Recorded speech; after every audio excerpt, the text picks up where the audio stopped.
ನಮಸ್ಕಾರ ಸ್ನೇಹಿತರೆ K S prelims exam ಏನಿದೆ ತುಂಬಾ ಜನಕ್ಕೆ ಡೌಟ್ ಸರ್ ಮುಂದೂಡಲ್ವಾ ಪೋಸ್ಟ್ಪೋನ್ ಆಗತ್ತಾ ಇಲ್ವಾ. ಸೊ ಎಕ್ಸಾಮ್ ನಿಮ್ಗೆ ಗೊತ್ತಿದೆ 28/8/2024 ಏನಿದೆ ಇನ್ನೊಂದು 25 ದಿನ ಇರ್ಬೋದು ಮ್ಯಾಕ್ಸಿಮಮ್ ಅಂತ 25 ಇಲ್ಲ 24 ದಿನ ಇದೆ ಇವತ್ತಿನ ತಗೊಂಡ್ರೆ. ಸೊ ಏನ್ ಮಾಡ್ಬೇಕು ಈ ಒಂದು ಟೈಮ್ ಅಲ್ಲಿ. ಓಕೆ, ಪೋಸ್ಟ್ಪೋನ್ ಆಗುತ್ತಾ ಇಲ್ವಾ ಇದು ಡೀಟೇಲ್ ಆಗಿದೆ ಈ ಎಲ್ಲಾನು ತಿಳ್ಕೋಣ. ಆಗ್ಲಿಲ್ಲ ಅಂದ್ರೆ ಈ 25 ದಿನದಲ್ಲಿ ನಿಮ್ಮ ಸ್ಟ್ರಾಟಜಿ ಹೆಂಗಿರ್ಬೇಕು ಸಕ್ಸಸ್ಗೆ. ನೀವು ಇಂಪಾರ್ಟೆಂಟ್ ಟಾಪಿಕ್ಸ್ ಯಾವ್ದಿರುತ್ತೆ ಬುಕ್ಸ್ ಬಿಟ್ಟಾಕಿ, ಇವಾಗ ಬುಕ್ಸ್ ಬೇಕಾಗಿಲ್ಲ. ಯಾವ್ದಕ್ಕೆ ಹೆಚ್ಚು ಪ್ರಾಮುಖ್ಯತೆ ಕೊಡ್ಬೇಕು, ಎಕ್ಸ್ಕ್ಲೂಸಿವ್ ಟಾಪಿಕ್ ಏನೋ ಇದ್ರ ಬಗ್ಗೆ ನಾವು ತಿಳ್ಕೊತಾ ಹೋಗೋಣ. ನೋಡಿ, ಫಸ್ಟ್ ಪೋಸ್ಟ್ಪೋನ್ ಆಗುತ್ತೋ ಇಲ್ವೋ.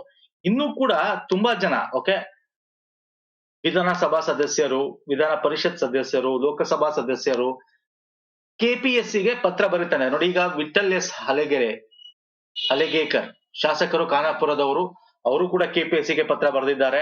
ಡಾಕ್ಟರ್ ಧನಂಜಯ ಸರ್ಜಿ ವಿಧಾನ ಪರಿಷತ್ತಿನ ಸದಸ್ಯರು, ಇವರು ಕೂಡ ಬರೆದಿದ್ದಾರೆ. ಇವರು ಬರೀ ನೀವು ಇಲ್ಲಿ ಜೆಡಿಎಸ್ ಬಿಜೆಪಿ ಅವರಂತಲ್ಲ, ಕಾಂಗ್ರೆಸ್ನವರು ಬರೆದಿದ್ದಾರೆ. ಶ್ರೇಯಸ್ ಎಂ ಪಟೇಲ್ ಹಾಸನ ಜಿಲ್ಲೆಯ ಲೋಕಸಭಾ ಸದಸ್ಯರು, ಮಂತ್ರಿ ಆಗಿರ್ತಕ್ಕಂಥ ಪ್ರಿಯಾಂಕ್ ಖರ್ಗೆ ಕಾಂಗ್ರೆಸ್ ಈಗಿನ ಒಂದು ಸರ್ಕಾರದಲ್ಲಿ ಮಂತ್ರಿ ಆಗಿರ್ತಕ್ಕಂಥವ್ರು, ಅವರು ಕೂಡ ಕೆಪಿಎಸ್ಸಿಗೆ ಮತ್ತೆ ಸಿಎಂ ಆಫ್ ಕರ್ನಾಟಕ ಟ್ವೀಟ್ ಮಾಡಿದ್ದಾರೆ. ಓಕೆ, ಏನಕ್ಕೆ ಇವೆಲ್ಲ ಏನು ಅಂದ್ರೆ ಸೇಮ್ ಡೇಟ್ ಅಲ್ಲಿ ಏನಿದೆ IBPS ಕ್ಲರ್ಕ್ ಎಕ್ಸಾಮ್ ಇದೆ.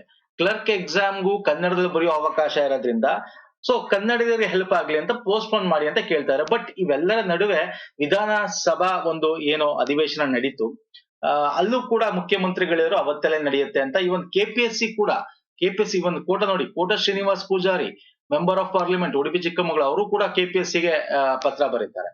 ಓಕೆ, ಇಷ್ಟೆಲ್ಲ ಆದ್ರೂ ಕೂಡ ಕೆಪಿಎಸ್ಸಿ ಒಂದು ಪ್ರಕಟಣೆ ಯಾವಾಗ ವಿಧಾನಸಭಾದಲ್ಲಿ ಒಂದು ಮಂಡಲದಲ್ಲಿ ಮುಖ್ಯಮಂತ್ರಿಗಳು ಹೇಳ್ತಾರೆ, ಆ ಒಂದು ಬೇಸಿಸ್ ಮೇಲೆ ಕೆಪಿಎಸ್ಸಿ ಪ್ರಕಟಣೆ ಕೂಡ ಪತ್ರಿಕಾ ಪ್ರಕಟಣೆ ಕೊಡುತ್ತೆ 37 2 ಡೇಸ್ ಬ್ಯಾಕ್. ಏನಂತ, ಅವತ್ತೇ ಮಾಡ್ತೀವಿ ನಾವೆಲ್ಲ ಪೂರ್ವ ಸಿದ್ಧತೆ ಮಾಡ್ಕೊಂಡಿದೀವಿ, ಹಾಗಾಗಿ ಎಕ್ಸಾಮ್ ನಾವು ಅವತ್ತೇ ಕಂಡಕ್ಟ್ ಮಾಡ್ತೀವಿ ಅಂತ ಹೇಳ್ತಾ ಇದ್ದಾರೆ. ಚರ್ಚಿಸಲಾಗಿದೆ, ಹಾಗಾಗಿ 25/8ರಂದೇ ಪೂರ್ವ ಪರೀಕ್ಷೆ ಮಾಡ್ತೀವಿ, ಯಾವುದೇ ಬದಲಾವಣೆ ತೀರ್ಮಾನ ಇಲ್ಲ ಅಂತ ಹೇಳಿ ಮಾಡ್ತಾರೆ. ಸ್ಟಿಲ್ ಇದಾದ್ರೂ ಕೂಡ ಇನ್ನು ಏನೋ ರಿಕ್ವೆಸ್ಟ್ ಗಳು ಪೇಪರ್ಗಳಲ್ಲಿ, ನ್ಯೂಸ್ ಪೇಪರ್ಗಳ ರಿಕ್ವೆಸ್ಟ್ ಗಳು ಹೋಗ್ತಾನೆ ಇದೆ. ಬಿಕಾಸ್ ನಾ ಹೇಳಿದ್ನಲ್ಲ IBPS ಕ್ಲರ್ಕ್ ಕನ್ನಡದಲ್ಲಿ ಇರೋದ್ರಿಂದ ಕನ್ನಡಿಗರು ಹೆಲ್ಪ್ ಆಗ್ಲಿ, ಕನ್ನಡದ ಬರೆಯೋರ್ಗೆ ಅಂತ ಹೇಳಿ. ಓಕೆ, ಒಂದು ಕಡೆ ಇದು. ಇಲ್ಲಿ ನಾನು ಸಾಧಕ ಬಾಧಕಗಳ ಬಗ್ಗೆ ಚರ್ಚೆ ಮಾಡಲ್ಲ. ತುಂಬಾ ಜನಕ್ಕೆ ಪೋಸ್ಟ್ಪೋನ್ ಆಗ್ಲಿ ಅಂತಿದೆ, ಒಂದಷ್ಟು ಜನಕ್ಕೆ ಪೋಸ್ಟ್ಪೋನ್ ಬೇಡ ಅಂತ ಕೂಡ ಇದೆ. ಓಕೆ, ಸೊ ಅದ್ರ ಬಗ್ಗೆ ನಾನು ಹೆಚ್ಚು ಡಿಸ್ಕಸ್ ಮಾಡಕ್ಕಾಗಲ್ಲ. ಹಾಗಾದ್ರೆ ಪೋಸ್ಟ್ಪೋನ್ ಆಗತ್ತಾ ಸರ್? ಆಗೋವಂತ ಚಾನ್ಸಸ್ ಕಮ್ಮಿ, 1 to 2% ಅಷ್ಟೇ.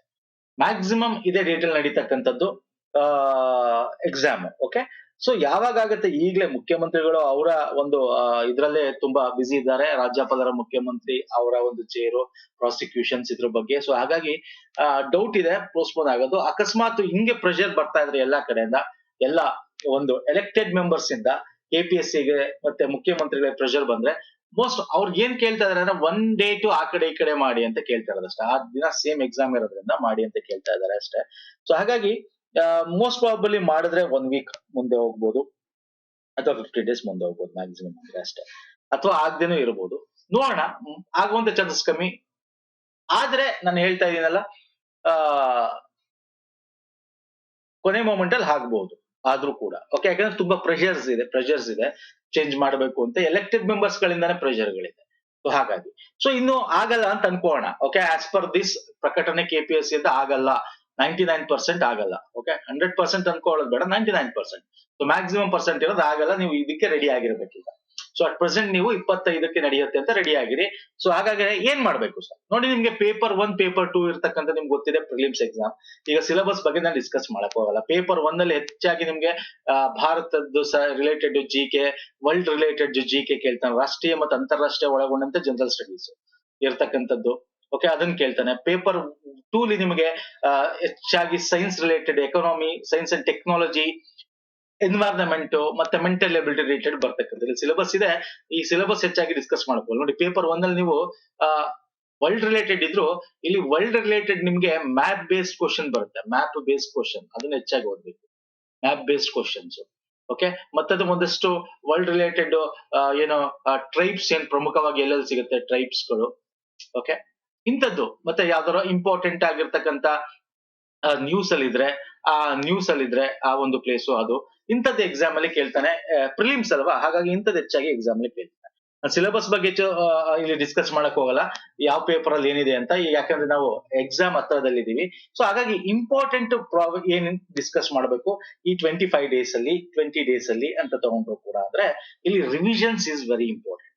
ಏನು ಮಾಡಬಾರ್ದು ಈಗ ನೀವು ಈ 20 to 25 ಡೇಸ್ ನೀವು ಮಾಡ್ಬೇಕಾಗಿರೋದು only revision revision revision revision revision. ಏನೇನ್ ಇದುವರೆಗೂ ಓದಿದೀರಾ ಎಲ್ಲ ರಿವಿಷನ್ ಆಗ್ಬೇಕು ಸ್ನೇಹಿತರೆ. ನೀವು 2 ಡೇಸ್ ಇಟ್ಕೊಳ್ತೀರಾ, ನಿಮ್ಮ ಒಂದು ಪ್ರಕಾರ ನಿಮ್ದು ಯಾವ ಸಬ್ಜೆಕ್ಟ್ ವೀಕ್ ಇದೆ ಅದಕ್ಕೆ ಒಂದು 3-4 ಡೇಸ್ ತಗೋಬಹುದು ರಿವಿಷನ್ಗೆ.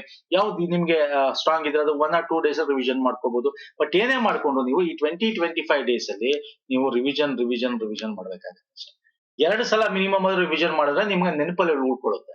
ಓಕೆ, ಯಾಕಂದ್ರೆ ತುಂಬಾ ವಾಸ್ಟ್ ಸಬ್ಜೆಕ್ಟ್ ಅಲ್ವ ಇವೆಲ್ಲ. ಸೊ ಹಾಗಾಗಿ ರಿವಿಷನ್ ಮಾಡ್ಬೇಕು, ನೀವು ಯಾವ್ದೇ ಹೊಸದು ಓದಂಗಿಲ್ಲ.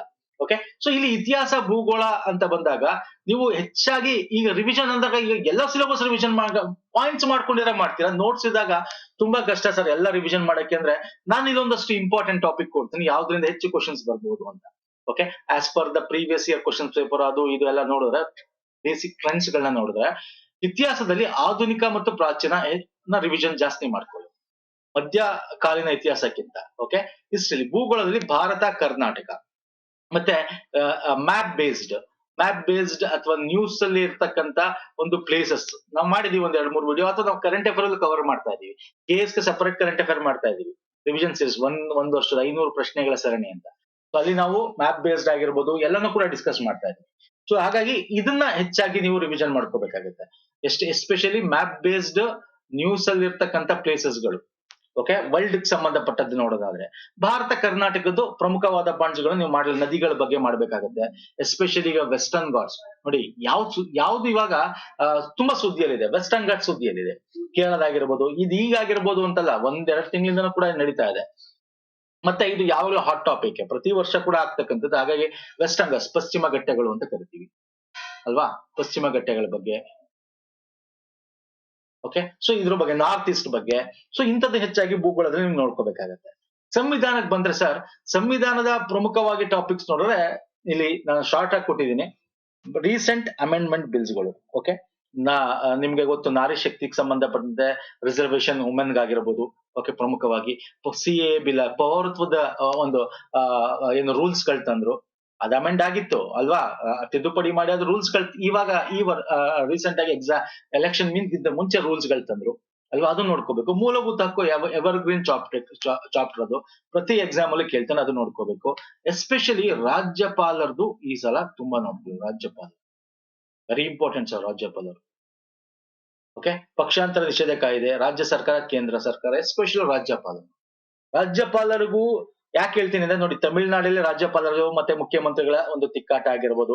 ಮತ್ತೆ ನವದೆಹಲಿಯಲ್ಲಿ ಓಕೆ ಪ್ರಾಸಿಕ್ಯೂಷನ್ ಕೊಟ್ರಲ್ಲ, ಏನಾಯ್ತು, ಕೇಜ್ರಿವಾಲ್ ಅರೆಸ್ಟ್ ಆಯ್ತು. ಈ ಕರ್ನಾಟಕದಲ್ಲಿ ಆಗಿರ್ಬೋದು, ಓಕೆ ಜಾರ್ಖಂಡ್ ಅಲ್ಲಿ ಆಗಿರ್ಬೋದು, ವೆಸ್ಟ್ ಬೆಂಗಾಲ್ ಅಲ್ಲಿ ಆಗಿರ್ಬೋದು. ನೋಡಿ ಇವೆಲ್ಲ ಇದೆಯಲ್ಲ ರಾಜ್ಯಪಾಲರ ಒಂದು ಅಧಿಕಾರಗಳು ಏನಿದೆ, ಅವರ ಶಾಸನೀಯ ಅಧಿಕಾರ ಆಗಿರ್ಬೋದು, ಕಾರ್ಯಾಂಗದ ಅಧಿಕಾರ ಆಗಿರ್ಬೋದು.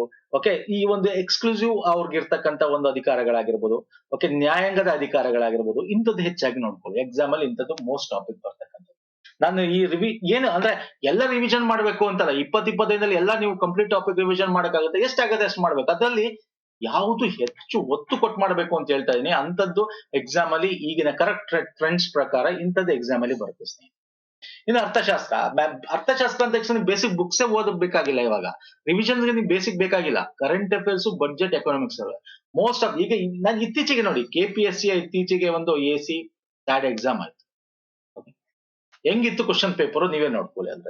ಅದರಲ್ಲಿ ಎಕಾನಮಿ ಇದು ಎನಿವೇಸ್ ಇದು ಅಕೌಂಟ್ಸ್ ಡಿಪಾರ್ಟ್ಮೆಂಟ್ ಆಗಿದೆ. ಎಕಾನಮಿ ರಿಲೇಟೆಡ್ ತುಂಬಾ ಕ್ವಶನ್ಸ್ ಬಂದಿದ್ದು. ಎಲ್ಲ budget, economic survey, central government ಕೇಳಿದಾನೆ, ಸ್ಟೇಟ್ ಗೌರ್ಮೆಂಟ್ ಕೇಳಿದಾನೆ. ಕರೆಂಟ್ ಅಫೇರ್ ಇಲ್ಲಿ ಇರ್ತಕ್ಕಂಥದ್ದು ಇದು ಹೆಚ್ಚಾಗಿ ನೀವು ನೋಡ್ಕೋಬೇಕಾಗುತ್ತೆ ಎಕಾನಮಿ ರಿಲೇಟೆಡ್. ಇನ್ನು ಕರೆಂಟ್ ಅಫೇರ್ಸ್ ಓದ್ಲೇಬೇಕು ಸರ್. ಮಿನಿಮಮ್ 1 year 1.5 year ಅಂತೂ ನಿಮ್ಗೆ, ಎಸ್ಪೆಷಲಿ 2 years ಕೇಳ್ತಾನೆ. KS 2 years ಇಂದ ಕೇಳ್ತಾನೆ ಸರ್. ಇವನ್ ಈ KPSC ನೋಡಿ, ಈ KPSC ಈ ಎಕ್ಸಾಮ್ ನಡೀತಲ್ಲ ಮೊನ್ನೆ, ಈ ವರ್ಷದ ಇಂಟ್ರೀಮ್ ಬಡ್ಜೆಟ್ ಏನಾಗಿತ್ತು ಫೆಬ್ರವರಿಲಿ ಇಂಟ್ರೀಮ್ ಬಡ್ಜೆಟ್ ಏನಾಗಿತ್ತು ಇದನ್ನು ಕೇಳಿದಾನೆ. ಲಾಸ್ಟ್ ಇಯರ್ ಫೆಬ್ ಅಲ್ಲಿ ಆಗಿರ್ತಕ್ಕಂಥ 2023-24 ಬಡ್ಜೆಟ್ ಏನಾಗಿತ್ತು ಅದನ್ನು ಕೇಳಿದ್ದಾನೆ. KS ಗೆ 24 ಲಾಸ್ಟ್ ಇಯರ್ ಕೇಳದೆ ಇರ್ಬೋದು. ಇಂಟ್ರಿಮ್ ಬಜೆಟ್ ಆಗಿದೆ, ಈಗ ಮೊನ್ನೆ ನಡೆದಕ್ಕಂತ ಬಜೆಟ್, ಇನ್ನು ಕರೆಂಟ್ ಇನ್ನು ಅವ್ರ ಕ್ವಶನ್ ಪೇಪರ್ ಈಗ ಸೆಟ್ ಮಾಡೋದಾದ್ರೆ, ಈಗ ಮೊನ್ನೆ ಆಯ್ತಲ್ಲ ಬಜೆಟ್ ಜುಲೈಲಿ, ಅದನ್ನು ಬೇಕಾದ್ರೆ ಅದನ್ನು ಹಾಕ್ಬೋದು. ಈಗ ಈಗ ಈಗ ಈ ಮಂತ್ ಅಲ್ಲಿ ಅವರು ಕ್ವಶನ್ ಪೇಪರ್ ನ ಸೆಟ್ ಮಾಡಿ ಪ್ರಿಂಟ್ ತೆಗಿಯೋದಾದ್ರೆ ನಾನು ಹೇಳ್ತಾ ಇರೋದು, ಓಕೆ. ಯಾಕಂದ್ರೆ ಈ ಪೋಸ್ಟ್ ಪೋನ್ ಅದರಿಂದ ಡಿಲೇ ಮಾಡ್ಕೊಂಡಿದ್ರೆ ಅವರು KPSC ಇಂದ, ಕ್ವಶನ್ ಪೇಪರ್ ಇವಾಗ ಪ್ರಿಂಟ್ ಆಗೋದಾದ್ರೆ ಬೇಕಾದ್ರೆ ಅದು ಬಜೆಟ್ ರಿಲೇಟೆಡ್ ಎಕನಾಮಿಕ್ ಸರ್ವೆ ಕೇಂದ್ರ ಸರ್ಕಾರದ್ದು ಜುಲೈ ಈಗ ಮೊನ್ನೆ ಆಯ್ತಲ್ಲ 2024, ಇದನ್ನು ಕೇಳ್ತಕ್ಕಂಥ ಚಾನ್ಸಸ್ ಇದೆ. ಓಕೆ, ಸೊ ಹಂಗಾಗಿ ಒಂದ್ಸಲ ಗ್ಲಾನ್ಸ್ ಮಾಡ್ಕೊಳ್ಳೋದು ತಪ್ಪಂದ್ರೇನಿಲ್ಲ, ಅದೇನಿಲ್ಲ. ಇವೆಲ್ಲ ನಿಮ್ಗೆ PDF ಕೊಟ್ಟಿದೀವಿ, ಡೀಟೇಲ್ ಆಗಿ ಇದನ್ನ ನಾವು ವಿಡಿಯೋಗಳು ಮಾಡಿದೀವಿ, ಫ್ರೀ ಆಗಿ ಮಾಡಿದೀವಿ. ತುಂಬಾ ಜನ ಏನ್ ಓದ್ಬೇಕು ಅಂತ ಹೇಳ್ತಾರೆ, ಬಂದು ನಮ್ಮ ಆಪ್ ಅಲ್ಲಿ ತಗೊಳ್ಳಿ ಅಂತಾರೆ. ನಾವ್ ಹಂಗಲ್ಲ, ನಮ್ದೆಲ್ಲ ಫ್ರೀ, ಎಲ್ಲ everything is free, available in YouTube and this PDF are shared in our Telegram channel. Okay, playlist ಮಾಡ್ಬಿಟ್ಟಿದೀವಿ ನಾವು. ಸೆಂಟ್ರಲ್ ಗವರ್ಮೆಂಟ್, ಸ್ಟೇಟ್ ಗವರ್ಮೆಂಟ್ ಕೇಳಿದ್ದಾನೆ. ನಮ್ಮ ಕರ್ನಾಟಕ ಸರ್ಕಾರದ ಬಜೆಟ್ ಮತ್ತೆ ಎಕನಾಮಿಕ್ ಸರ್ವೆ ಕ್ವಶನ್ ಕೂಡ ಈ ಮೊನ್ನೆ ನಡೆದ KPSC IAC SAT ಎಕ್ಸಾಮ್ ಅಲ್ಲಿ ಕೇಳಿದ್ದ. ಓಕೆ, ಇನ್ನು ಕರೆಂಟ್ ವಿಜ್ಞಾನ ನೋಡಿ. ಸೈನ್ಸ್ ಅಂದ ತಕ್ಷಣ ಇಲ್ಲಿ ನಿಮ್ಗೆ paper 2 science and technology, okay, ವಿಜ್ಞಾನ ಮತ್ತು ತಂತ್ರಜ್ಞಾನ ಮತ್ತೆ ಪರಿಸರ ವಿಜ್ಞಾನ ಕೇಳ್ತಾನೆ. ವಿಜ್ಞಾನ ಮತ್ತು ತಂತ್ರಜ್ಞಾನದಲ್ಲಿ ಕರೆಂಟ್ ಅಫೇರ್ ಓದ್ಕೋಬೇಕು, ಇಸ್ರೋ ರಿಲೇಟೆಡ್ ಆಗಿರ್ಬೋದು. ಓಕೆ, ಇಸ್ರೋ ರಿಲೇಟೆಡ್ ಅಂದ ತಕ್ಷಣ ಹೇಗೆ ನಿಮ್ಗೆ ಗಗನಯಾನ ಆಗಿರ್ಬೋದು, ಅಥವಾ ಚಂದ್ರಯಾನ, ಆದಿತ್ಯ ಮಿಷನ್ ಆಗಿರ್ಬೋದು. ಇವೆಲ್ಲ ನಾವು ಮಾಡ್ತಾ ಇದೀವಿ ಸರ್. KS ಕರೆಂಟ್ ಅಫೇರ್ ನಾನು ಹೇಳ್ತೀನಿ ಮುಂದೆ ಎಲ್ಲೆಲ್ಲಿ ಓದ್ಬೇಕು, ನಿಮ್ಮ ಹತ್ರ ಇದ್ರೆ ಫೈನ್, ಅದೊಂದು ರಿವಿಷನ್ ಮಾಡ್ಕೊಳ್ಳಿ. ಅಂದ್ರೆ ಈ science and technology current affair base ಇದೊಂದೇ ಅಂತಲ್ಲ, ಮಿಸೈಲ್ಸ್ ಗಳ ಬಗ್ಗೆ ಆಗಿರ್ಬೋದು. ಓಕೆ, ಇಂಥದ್ ಕೇಳ್ತಾನೆ. ಎನ್ವೈರನ್ಮೆಂಟ್ ಅಷ್ಟೇ, ಇಲ್ಲೂ ಕರೆಂಟ್ ಅಫೇರ್ ಕೇಳ್ತಾನೆ. ಅಂದ್ರೆ ಸಮ್ಮಿಟ್ಸ್ ಗಳು ಕರೆಂಟ್ ಅಫೇರ್ ಅಂದ್ರೆ ಈ ಒಂದು ಕನ್ವೆನ್ಷನ್ಸ್, ಈಗ COP28 ಆಯ್ತು, 2020 ನಮ್ಗೆ ಸೈಟ್ಸ್ ಆಗಿತ್ತು, ಸೈಟ್ಸ್ ಅಂತ ಗುಜರಾತ್ ಅಲ್ಲಿ ಅಲ್ವಾ, CMS convention on international trade of endangered species ಅಂತ ಕರಿತೀವಿ. ಗುಜರಾತ್ ಅಲ್ಲಿ ಆಗಿತ್ತು, ಭಾರತದಲ್ಲಿ. ಅದು COP13 ಅಂತ ಕರಿತೀವಿ, ಅದು COP13. ಓಕೆ, ಇದು ಎಂಡೇಂಜರ್ ಸ್ಪೀಶೀಸ್, ಅದು ಮೈಗ್ರೇಟರಿ ಸ್ಪೀಶೀಸ್, CMS ಕನ್ವೆನ್ಷನ್ ಅಂತ ಕರಿತೀವಿ. ಇದು 2020 ಆಗಿದ್ದು. ಹೇಳಕ್ಕಾಗಲ್ಲ, ತಲೆ ಕೆಟ್ಟರೆ ಒಂದು KPSC ಅವನು ಕೇಳ್ದ ಅದು, ಯಾಕಂದ್ರೆ ಭಾರತದಲ್ಲಿ ಆಗಿದ್ದಲ್ವಾ ಅದು, ಹಾಗಾಗಿ ಕೇಳ್ದ. ಓಕೆ, ಸೊ ಹಾಗಾಗಿ COP28 ಗೆ ನಾವು UAE ಆಯ್ತು ದುಬೈಲಿ, ಈ ವರ್ಷ ಆಗುತ್ತೆ. ಸೊ ಇಂಥದ್ದು ಎನ್ವೈರನ್ಮೆಂಟ್ ರಿಲೇಟೆಡ್ ಏನಿದೆ, ಈ ತರದ್ದು ಕೇಳ್ತಾನೆ ಸ್ನೇಹಿತರೆ. ಮತ್ತೆ ಬರೀ ಕರೆಂಟ್ ಅಫೇರ್ ಕೇಳಲ್ಲ, ಎನ್ವೈರನ್ಮೆಂಟ್ ಅಲ್ಲಿ ಬೇಸಿಕ್ ಕೇಳ್ತಾನೆ. ಏನ್ ಬೇಸಿಕ್ ಅಂದ್ರೆ ಪರಿಸರ ವ್ಯವಸ್ಥೆ, ಜೀವ ವೈವಿಧ್ಯತೆ, ಬಯೋಡೈವರ್ಸಿಟಿ, ಎಕಾಲಜಿ ಅಂತ ಕರಿತೀವಿ. ಇದನ್ನ ಕೇಳ್ತಾನೆ. ಇದನ್ನ ರಿವಿಷನ್ ಮಾಡ್ಬೇಕು. ನಾನು ಇಲ್ಲಿ ಕೊಟ್ಟಿರೋದು 20-25ರಿಂದ ಏನೇನ್ ರಿವಿಷನ್ ಮಾಡ್ಬೋದು ಅಂತ, ಕಂಪ್ಲೀಟ್ ಸಿಲೆಬಸ್ ರಿವಿಷನ್ ಮಾಡಕ್ಕಾದ್ರೆ ಮಾಡಿ ನಿಮ್ ಕೈಲಿ, ಆದ್ರೆ ನೀವು ನೋಟ್ಸ್ ಮಾಡಿ ಇಟ್ಕೊಂಡಿದ್ರೆ ಆಗಲ್ವಾ. ಏನ್ ಮುಖ್ಯವಾಗಿ ಮಾಡ್ಬೇಕು, ಎಕ್ಸಾಮ್ ಅಲ್ಲಿ ಯಾವ ಟಾಪಿಕ್ ಮೇಲೆ ಕ್ವಶನ್ಸ್ ಬರ್ಬೋದು ಅಂತ ನಾನು ನಿಮ್ಗೆ ಹೇಳ್ತಾ ಇದ್ದೀನಿ. Okay, government schemes, yes, very important. ಒಂದ್ 3-4 ಕ್ವಶನ್ಸ್ ಬರ್ಬೋದು ಇದ್ರಲ್ಲಿ. ಹೇಳಕ್ ಒಂದ್ಸಲ 5 ಕ್ವಶನ್ ಕೇಳ್ಬೋದು. ತುಂಬಾ ಹಳೇದು ಕೇಳ್ತಾನೆ. ಓಕೆ, ಹಾಗೆ ಈಗ ರೀಸೆಂಟ್ ಆಗಿ ಸುದ್ದಿಯಲ್ಲಿ ಇರೋದು ಕೇಳ್ತಾನೆ. Mental ability, KS mental ability is different, ನಿಮ್ಗೆ ಗೊತ್ತಿದೆ. ಡಿಸಿಷನ್ ಮೇಕಿಂಗ್ ಕ್ವಶನ್, ಲಾಜಿಕಲ್ ರೀಸನಿಂಗ್ಸ್ ಇರುತ್ತೆ ಅದರಲ್ಲಿ. ಮತ್ತೆ ಒಂದಷ್ಟು DI ಮ್ಯಾಪ್ ಬೇಸ್ಡ್ ಕ್ವಶನ್ಸ್ ಗಳಿರುತ್ತೆ. ಯಾವುದು ನಿಮ್ಗೆ ಸರ್ಕಲ್ ಅಂತಂದ್ರೆ when diagram, tabular column, graph based questions ಇರುತ್ತೆ. ಇದು ರಿವಿಷನ್ ಮಾಡ್ಕೋಬೇಕು, ಇದಿಷ್ಟು ರಿವಿಷನ್ ಮಾಡ್ಕೋಬೇಕು. ಅಂದ್ರೆ ಈ ಒಂದು 22-25 ಡೇಸ್ ಒಳಗೆ 24 ಡೇಸ್ ಏನೋ ಇರಬೇಕಲ್ವಾ ನಿಮ್ಗೆ. ಸೊ ಇವತ್ತಿಂದ ಲೆಕ್ಕ ಹಾಕೊಂಡು ಕೂಡ ನೀವು ಏನ್ ಮಾಡ್ಬೇಕು ಅಂದ್ರೆ, ಎಲ್ಲ ರಿವಿಷನ್ ಮಾಡಕ್ಕಾಗಲ್ವಾ ಆ ಸಬ್ಜೆಕ್ಟ್ ಅಲ್ಲಿ. ನಾನು ಇಲ್ಲಿ ಏನ್ ಕೊಟ್ಟಿದ್ದೀನಿ ಹೈಲೈಟ್, ಇಂಥದ್ದನ್ನ ರಿವಿಷನ್ ಮಾಡ್ಕೊಳ್ಳಿ, ಇಂಥದ್ದನ್ನ ಹೆಚ್ಚು ರಿವಿಷನ್ ಮಾಡ್ಕೊಳ್ಳಿ. Okay, this is very important. ನೋಡಿ, ಇದಕ್ಕೆ ಸಂಬಂಧಪಟ್ಟಂತೆ ನಾವು ಕನ್ವೆನ್ಷನ್ಸ್ ಗಳು 2021 ತನಕ, 1971ರಿಂದ 10 ಸಮ್ಮಿಟ್ ಏನ್ ನಡೀತು ಅಲ್ಲಿಂದ ಕೂಡ ಇಲ್ಲಿ ತನಕ ಕೂಡ ಒಂದಷ್ಟು ಕವರ್ ಮಾಡಿದೀವಿ ಒಂದೇ ವಿಡಿಯೋದಲ್ಲಿ. ಇಂಟರ್ನ್ಯಾಷನಲ್ ಎನ್ವೈರನ್ಮೆಂಟ್ ಅಗ್ರಿಮೆಂಟ್ಸ್ ಗಳು, ಇದು ಬಿಟ್ಟಿನೆಲ್ಲ ಕರೆಂಟ್ ಅಫೇರ್ ಕವರ್ ಮಾಡಿದೀವಿ. ಬೇಕಾದ್ರೆ ಸಂಪೂರ್ಣ ಇದು ಒಂದೇ ವಿಡಿಯೋದಲ್ಲಿ ಕವರ್ 5.5 ಗಂಟೆ ಇದೆ. ಜಸ್ಟ್ ಫಾರ್ ರಿವಿಷನ್ ಗೆ ಇದು ಹೆಲ್ಪ್ ಆಗುತ್ತೆ ನಿಮಗೆ. ಅಥವಾ ನಿಮ್ಮ ಹತ್ರ ನಿಮ್ದೇ ನೋಡ್ಕೊಳ್ಳಿ, ನಾನು ಲಿಂಕ್ಸ್ ಕೊಡ್ತೀನಿ. ಮತ್ತೆ ಕರೆಂಟ್ ಈ ಒಂದು ಗೌರ್ಮೆಂಟ್ ಸ್ಕೀಮ್ಸ್ ಬಂದ ಸ್ನೇಹಿತರೆ, ಗೌರ್ಮೆಂಟ್ ಸ್ಕೀಮ್ಸ್ ಗೆ ಸಂಬಂಧಪಟ್ಟಂತೆ ನಾವು ಪ್ಲೇ ಲಿಸ್ಟೇ ಮಾಡಿದೀವಿ. ಈ 23-24 ಒಂದ್ ಕಡೆ ಆದ್ರೆ, 22-23 ಇನ್ನೊಂದು ಪ್ಲೇ ಲಿಸ್ಟ್ ಇದೆ ಗೌರ್ಮೆಂಟ್ ಸ್ಕೀಮ್ಸ್, ನೋಡ್ಬೋದು, ನೀವು ರಿವಿಷನ್ ಮಾಡ್ಕೋಬಹುದು. ಓಕೆ, ಇನ್ ಕರೆಂಟ್ ಅಫೇರ್ಸ್, ಇದು basic current affairs last 6 months ಒಂದು ಮ್ಯಾರಥಾನ್ ವಿಡಿಯೋ ಮಾಡಿದ್ವಿ. ಇವಾಗ್ಲೂ ಕೂಡ KS ಒಂದು ಮ್ಯಾರಥಾನ್ ವಿಡಿಯೋ ಮಾಡೋಣ ನಿಮಗೆ. ಓಕೆ, ಮಾಡೋಣ. ನೋಡಿ, ಎಕ್ಸ್ಕ್ಲೂಸಿವ್ ಟಾಪಿಕ್ ಬಂದ್ಬಿಡ್ತೀನಿ. ಈಗ ನಾವು ಇಂಪಾರ್ಟೆಂಟ್ ಟಾಪಿಕ್ ರಿವಿಷನ್ ಮಾಡ್ಬೇಕು ಅಂತ ಹೇಳಿದ್ರೆ, ಈಗ ಮಾಡ್ಬೇಕಾಗಿರೋದು ನೆಕ್ಸ್ಟ್ ನೀವು ಈ ಇರೋ ದಿನಗಳಲ್ಲಿ ರಿವಿಷನ್ಸ್ ಮಾತ್ರ ಮಾಡ್ಬೇಕಾಗಿರೋದು ಸ್ನೇಹಿತರೆ. ಮಿನಿಮಮ್ 2 times ರಿವಿಷನ್ ಮಾಡಬೇಕು. ಅದಕ್ಕೋಸ್ಕರ ನಾನು ಇಂಪಾರ್ಟೆಂಟ್ ಟಾಪಿಕ್ಸ್ ಮಾತ್ರ ಕೊಡ್ತಾ ಇದ್ದೆ. ಇನ್ನು ಎಕ್ಸ್ಕ್ಲೂಸಿವ್ ಟಾಪಿಕ್ ಬರುತ್ತೆ. ಸರ್ ಏನಿದೆ ಎಕ್ಸ್ಕ್ಲೂಸಿವ್ ಟಾಪಿಕ್? ನೋಡಿ, ನೀವು ಬೇರೆಯವ್ರಿಗಿಂತ ಒಂದಷ್ಟು ನಿಮ್ಗೇನು ಪ್ರಿಲಿಮ್ಸ್ ಕ್ಲಿಯರ್ ಮಾಡಬೇಕು, ಕಟ್ ಆಫ್ ಕ್ಲಿಯರ್ ಮಾಡಬೇಕು ಅಲ್ವಾ ಸರ್. ಸೊ ಬೇರೆಯವ್ರಿಗಿಂತ ಹೆಚ್ಚು ಮಾರ್ಕ್ಸ್ ಹೆಂಗ್ ಸ್ಕೋರ್ ಮಾಡೋದು ಅಂದ್ರೆ ಇದು this is the important topic. ಯಾಕೆ this is the important topic ಅಂತ ಹೇಳ್ತಾ ಇದ್ದೀನಿ, ಎಕ್ಸ್ಕ್ಲೂಸಿವ್ ಟಾಪಿಕ್ ಅಂದ್ರೆ ಇದರಿಂದ ಕರೆಂಟ್ ಕ್ವಶನ್ಸ್ ಬಂದೇ ಬರುತ್ತೆ 100%, 100 to 100% ಬಂದೇ ಬರುತ್ತೆ ಸ್ನೇಹಿತರೆ. ಹಂಗಾಗಿ ಇದನ್ನ ನೀವು ಹೆಚ್ಚು ಎಕ್ಸ್ಕ್ಲೂಸಿವ್ ಟಾಪಿಕ್ ಅಂತ ಹೇಳ್ತೀನಿ. ಮತ್ತೆ ಇದನ್ನ ಎಲ್ಲರೂ ಕವರ್ ಮಾಡಲ್ಲ. ಇದು ಮೋಸ್ಟ್ ಆಫ್ ದ ಪೀಪಲ್ ಈಗ ನೋಡಿ 3-4 ವರ್ಷದಿಂದ ಬೇರೆ ಬೇರೆ ಎಕ್ಸಾಮ್ ಬರೀತಾರೆ, GK ಓದಿರ್ತಾರೆ ಅಲ್ವಾ, ಸಂವಿಧಾನ, ಇತಿಹಾಸ, ಭೂಗೋಳ, ಅರ್ಥಶಾಸ್ತ್ರ ಓದಿರ್ತಾರೆ. ಓಕೆ, ಕರೆಂಟ್ ಅಫೇರ್ ಓದಿರ್ತಾರೆ. ಬಟ್ KS ಕರೆಂಟ್ ಅಫೇರ್ ಕೇಳೋದೇ ಬೇರೆ ರೀತಿ. ಹಾಗಾಗಿ KS ಗೆ ನೋಡಿ ಇಲ್ಲಿ ನಾವು ಮಾಡಿದೀವಲ್ಲ ಈ ಕರೆಂಟ್ ಅಫೇರ್ಸ್, ಇದು ಸಿಂಗಲ್, ಇದು ಇದರಲ್ಲೂ ಡೀಟೇಲ್ ಆಗಿದೆ. ಬಟ್ ಇದಕ್ಕಿಂತ ಹೆಚ್ಚಾಗಿ ನಾವು KS 1 year current affairs 500 series prelims mains perspective ಇಂದ ಮಾಡ್ತಾ ಇದೆ. 500 series ಅಂತ ಹೇಳಿ ಮಾಡ್ತಾ ಇದೀವಿ. ಓಕೆ, 1 year ಅಲ್ಲಿ ನೋಡಿ ನಿಮ್ಗೆ ಗೊತ್ತಾಗುತ್ತೆ. ನಿಮ್ ಮೇನ್ಸ್ ಪರ್ಸ್ಪೆಕ್ಟಿವ್ ಇಂದ ಹೇಳ್ತೀವಿ ಅಂದ್ರೆ ಇಲ್ಲಿ KS ಅಲ್ಲಿ ಕರೆಂಟ್ ಅಫೇರ್ ಕೇಳೋ ರೀತಿನೇ ಬೇರೆ. ಸಿಂಪಲ್ ಆಗಿ ಡೈರೆಕ್ಟ್ ಆಗಿ 1-2 ಕ್ವಶನ್ಸ್ ಬಂದ್ರು, ಮೋಸ್ಟ್ ಆಫ್ ದ ಕ್ವಶನ್ಸ್ ನಮ್ಗೆ ಆಪ್ಷನ್ಸ್ ಗಳಿರುತ್ತೆ, ಡೀಟೇಲ್ ಆಗಿ ಕೇಳ್ತಾನೆ. ಸೊ ಇಂಥದ್ದು ತುಂಬಾ ಡೀಟೇಲ್ ಆಗಿ ಯಾರು ಓದಕ್ ಹೋಗಲ್ಲ, ಬೇರೆ ಎಕ್ಸಾಮ್ ಓದಿರೋರು ಅಲ್ವಾ. ಸೊ ಹಂಗಾಗಿ ದಿಸ್ ಆರ್ ಆಲ್ ಎಕ್ಸ್ಕ್ಲೂಸಿವ್. ಇದನ್ನ ನೀವು ಹೆಚ್ಚು ಪ್ರಿಪೇರ್ ಆದ್ರೆ ಇದರಲ್ಲಿ ಎಷ್ಟು ರಿವಿಷನ್ ಆಗುತ್ತೆ, ಇದನ್ನ ಹೆಚ್ಚು ನೀವು ಏನ್ ಮಾಡ್ಕೊಂಡಿರ್ತೀರಾ ಅನ್ನೋದ್ರ ಮೇಲೆ ನಿಮ್ಮ ಮಾರ್ಕ್ಸ್ ಬೇರೆಯವ್ರಿಗಿಂತ ಜಾಸ್ತಿ ಆಗುತ್ತೆ. ಇನ್ ಆಪ್ಟಿಟ್ಯೂಡ್, ಲಾಜಿಕಲ್ ರೀಸನಿಂಗ್ ಬೇರೆ ಎಕ್ಸಾಮ್ ತರಲ್ಲ, ಇಲ್ಲಿ ಬೇರೆ ತರನೇ ಕೇಳ್ತಾನೆ. ಇತ್ತೀಚೆಗೆ ನಾವು ಬಂದಿರ್ತಕ್ಕಂತ ಮೊನ್ನೆ ನಡೆದಕ್ಕಂತ AC SAD ಎಕ್ಸಾಮ್ ಅಲ್ಲೂ ನೋಡ್ಬೋದು ನಾವು, SADD ಎಕ್ಸಾಮ್ ಅಲ್ಲಿ. ಓಕೆ, KS ಎಕ್ಸಾಮ್ ಅಲ್ಲಿ ಪ್ರೀವಿಯಸ್ ಕ್ವಶನ್ ಪೇಪರ್ ತೆಗೆದ್ರೆ ನೋಡಿ ಇವೆಲ್ಲ ನಾವು ಮಾಡಿದೀವಿ. ನೀವು ನಮ್ಮ ಪ್ಲೇಲಿಸ್ಟ್ ಹೋದ್ರೆ KS ಪ್ಲೇಲಿಸ್ಟ್ ಹಾಗೆ ಅಲ್ಲಿ ನಿಮ್ಗೆ ಸಿಗುತ್ತೆ KS ಗೆ ಸಂಬಂಧಪಟ್ಟ ಮೆಂಟಲ್ ಎಬಿಲಿಟಿ ಕ್ವಶನ್ ನಾವೇನು 500 series ಪ್ರಿಲಿಮ್ಸ್ ಮೇನ್ಸ್ ಪರ್ಸ್ಪೆಕ್ಟಿವ್ ಇಂದ ಮಾಡ್ತಾ ಇದೀವಿ. 1 year ಕರೆಂಟ್ ಅಫೇರ್ಸ್ ಅದೆಲ್ಲ ಸಿಗುತ್ತೆ. ನೋಡ ಅದು 1 year ಕರೆಂಟ್ ಅಫೇರ್ಸ್ ಬೇಗ ಮುಗಿಸಿ ಅದನ್ನ ಬಿಫೋರ್ ಎಕ್ಸಾಮ್ ಒಂದು 1 or 2 ವಿಡಿಯೋ ಲೆಂತಿ ಒಂದು ಮ್ಯಾರಥಾನ್ ವಿಡಿಯೋ ಕೂಡ ಆದ್ರೆ ಮಾಡೋಣ. Okay fine. Even mental ability ಬೇಕಾದ್ರೆ ಒಂದು ಮ್ಯಾರಥಾನ್ ವಿಡಿಯೋ ಮಾಡೋಣ, ಒಂದೇ ಒಂದು 75-80 ಕ್ವಶನ್ಸ್ ಒಂದೇ ವಿಡಿಯೋದಲ್ಲಿ ಎಲ್ಲಾ ರೀತಿಯಾದ ಕ್ವಶನ್ಸ್ ಕವರ್ ಮಾಡಿ ಮಾಡೋಣ. ಓಕೆ, ಬಿಫೋರ್ ದ ಎಕ್ಸಾಮ್ ನೋಡಿ ನಮ್ಮ ಈ ಒಂದು ಪ್ಲೇ ಲಿಸ್ಟ್ ಹೋದ್ರೆ ಸಿಗುತ್ತೆ. ಈಗ ಏನ್ ಲಿಂಕ್ ಕೊಡದೆ ಎಲ್ಲ ಪ್ಲೇ ಲಿಸ್ಟ್ ಅಲ್ಲಿ ಕೊಟ್ಟಿರ್ತೀನಿ ಸ್ನೇಹಿತರೆ. ಸೊ ಎಕ್ಸಾಮ್ ನ ನೀವು 25 ಅನ್ಕೊಂಡ್ ಪ್ರಿಪೇರ್ ಆಗಿ. ಒಂದು ವೀಕ್ ಪೋಸ್ಟ್ಪೋನ್ ಆಯ್ತಾ ಅಥವಾ 2 weeks ಪೋಸ್ಟ್ಪೋನ್, ತೊಂದ್ರೆ ಇಲ್ಲ ಸರ್, ನಿಮ್ಗೆ ಹಿಂದೆ ಎಕ್ಸ್ಟ್ರಾ ಕ್ವಶನ್ ಸಿಕ್ತು ಅಂತ ಅನ್ಕೊಳ್ಳಿ ಅಷ್ಟೇ. ಆದ್ರೆ ಆಗ್ಲಿಲ್ಲ ಅಂದ್ರೆ ಏನು ಇವಾಗಿದೆ ಅದಕ್ಕೆ ಪ್ರಿಪೇರ್ ಆದ್ರೆ ನಿಮ್ಗೆ ಎಕ್ಸ್ಟ್ರಾ ಕ್ವಶನ್ ಸಿಕ್ತು, ಇನ್ನೂ ಒಂದಷ್ಟು ಹೆಚ್ಚು ಪಾಯಿಂಟ್ಸ್ ರಿವಿಷನ್ ಮಾಡಕ್ಕೆ ನಿಮ್ಗೆ ಟೈಮ್ ಸಿಕ್ತು ಅಂತ ಅನ್ಕೊಳ್ಳಿ. ಬಟ್ ಏನೇ ಆದ್ರೂ ನೀವು ಈ ರಿಮೈನಿಂಗ್ ಡೇಸ್ ಏನಿದೆ 20 to 25 days ಒಳ್ಳೆ ಏನಿದೆ 24 days ಅನ್ಕೊಂಡು ನೀವು ರಿವಿಷನ್ ಮಾಡ್ಬೇಕಾಗಿರೋದು. This is the most important point. Okay, so ನಮ್ಮ ಟೆಲಿಗ್ರಾಮ್ ಮತ್ತೆ ಇನ್ಸ್ಟಾಗ್ರಾಮ್ ಫಾಲೋ ಮಾಡಿ. ಮತ್ತೆ ಏನೇನ್ ಲಿಂಕ್ಸ್ ಹೇಳಿದೆ ನಾನು ಎಲ್ಲ ಪ್ಲೇ ಲಿಸ್ಟ್ ಲಿಂಕ್ಸ್ ಗಳನ್ನ ಇದೇ ವಿಡಿಯೋದ ಕೆಳಗೆ ಡಿಸ್ಕ್ರಿಪ್ಷನ್ ಬಾಕ್ಸ್ ಅಲ್ಲಿ ಹಾಕಿದೆ. ಓಕೆ, ಎನಿ ಡೌಟ್ಸ್ ಕಮೆಂಟ್ ಮಾಡಿ ಕಮೆಂಟ್ ಸೆಕ್ಷನ್ ಅಲ್ಲಿ ಸ್ನೇಹಿತರೆ. ನೆಕ್ಸ್ಟ್ ವಿಡಿಯೋದ ಪುನಃ ಸಿಗ್ತೀನಿ. ಆದಷ್ಟು ಬೇಗ KS ರಿಲೇಟೆಡ್ ಇನ್ನೂ ಹೆಚ್ಚು ವಿಡಿಯೋಸ್ ಗಳನ್ನ ಮಾಡೋಣ ಬಿಫೋರ್ ಎಕ್ಸಾಮ್ ತನಕ. ನಮಸ್ಕಾರ, ಧನ್ಯವಾದಗಳು, ಥ್ಯಾಂಕ್ ಯು ಸೋ ಮಚ್ ಸ್ನೇಹಿತರೆ.